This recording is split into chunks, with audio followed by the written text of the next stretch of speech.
కానీ సినిమా వాళ్ళు, మీడియా వాళ్ళు ఆ కష్టాన్ని ఎక్కువగా ఎలివేట్ చేస్తారని ఒక చిన్న కామెంట్ ఉంది. దాని మీద మీ అభిప్రాయం ఏంటి?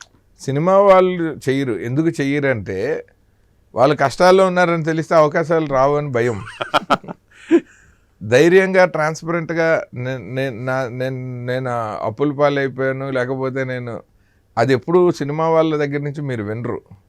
వాడి ఇంట్లో ఏమీ లేకపోయినా సరే బయటకు చాలా ప్రజెంటబుల్గా ఉండాల్సిన వృత్తి సినిమా వృత్తి.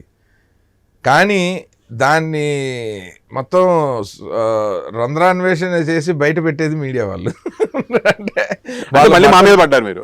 మేము పట్టగా తప్పు కాదు, అది వాళ్ళ వృత్తి. ఎందుకంటే వాళ్ళు ఫ్యాక్ట్స్ చెప్పాలా. ఇప్పుడు సినిమా వాడు గుండమ్మ కథలో రమణారెడ్డి లాంటి వాడు పైకి కోట్ వేసుకునే ఉంటాడు. మీడియా వాడు అదే గుండమ్మ కథలో ఎన్టీఆర్ లాంటాడు. వీపు మీద ఒకటి కొట్టి లోపల ఏం లేదేంటి చొక్కా అని అడుగుతాడు. చూడండి ఆ సీన్ ఒకటి ఇక్కడ వేస్తే ఆడియన్స్కి సినిమాకి మీడియాకి తేడా తెలుస్తుంది. నేను మీడియాని ఏం అనలేదంటాను. ఉదాహరణ ఏంటంటే నేను మీడియాని హీరోతో పోల్చాను, సినిమా వాడిని రమణారెడ్డి గారితో పోల్చాను. సో కాబట్టి నేను మీడియాని ఏం అనలేదని గుర్తించాలి.